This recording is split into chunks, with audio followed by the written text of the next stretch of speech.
হাদির কি স্লোগান আপনি বইতে আনবেন? সাউয়া বাউয়া সিররা ফেল। হাদির জীবন থেকে শিশুরা কি শিখবে? মায়ের লজ্জাস্থান, বোনের লজ্জাস্থান ছিঁড়ে ফেলতে হবে, এগুলো শিখবে। হাদির জীবনে এমন কিছু নাই যেখান থেকে কেউ 1 মিনিটের জন্য শিক্ষা অর্জন করতে পারে। হাদি তো একটা জঙ্গি ছিল, কারণ সে তার নিজের স্বীকারোক্তিতে বলেছে, তার বক্তব্যে বলেছে যে কোট আনকোট, যেখানে জুলাই আছে সেখানে ৭১-এর কোনো প্রয়োজন নেই। মানে সে বলতে যাচ্ছে মুক্তিযুদ্ধের কোনো দরকার নেই।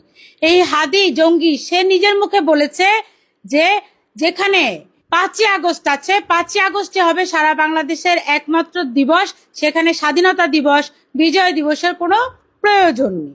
যে লোকটা দেশের স্বাধীনতার বিরোধিতা করে, যে লোকটা ৭১-এর বিরোধিতা করে, মুক্তিযুদ্ধের বিরোধিতা করে, সে দেশদ্রোহী। আর দেশদ্রোহী মানেই জঙ্গি।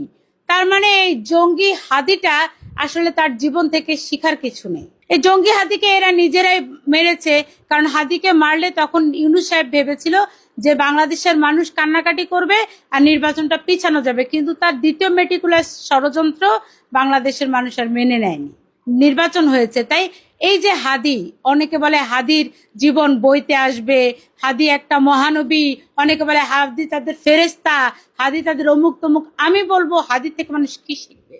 বঙ্গবন্ধু শেখ মুজিবুর রহমান তো তাও একটা স্বাধীনতার ডাক দিয়ে বলেছিলেন, এবারের সংগ্রাম স্বাধীনতার সংগ্রাম, এবারের সংগ্রাম বিজয়ের সংগ্রাম, তোমাদের যা কিছু আছে তাই নিয়ে ঝাঁপিয়ে পড়ো। বঙ্গবন্ধুর সেই স্লোগান থেকে আমরা সাহসী হই, উজ্জীবিত হই। কিন্তু হাদির কি স্লোগান আপনি বইতে আনবেন? সাউয়া বাউয়া সিররা ফেল। এই স্লোগান বইতে আসবে? হাদির জীবন থেকে শিশুরা কি শিখবে? মায়ের লজ্জাস্থান, বোনের লজ্জাস্থান ছিঁড়ে ফেলতে হবে, এগুলো শিখবে। হাদির জীবনে এমন কিছু নাই যেখান থেকে কেউ 1 মিনিটের জন্য শিক্ষা অর্জন করতে পারে। অতএব আমরা নতুন ধারা বাংলাদেশের পক্ষ থেকে দাবি জানাবো, এই জঙ্গি হাদির কবরটা আমাদের জাতীয় কবি, আমাদের প্রাণের কবি কাজী নজরুল ইসলামের কবরের পাশ থেকে উঠিয়ে তার পৈতৃক নিবাসে পাঠিয়ে দেয়া হোক। কারণ ওই হাদির কবরের কারণে, ওই জঙ্গির কবরের কারণে আমাদের প্রাণের কবি, জাতীয় কবির যে মাজার প্রাঙ্গণ, সেটা কলুষিত হচ্ছে।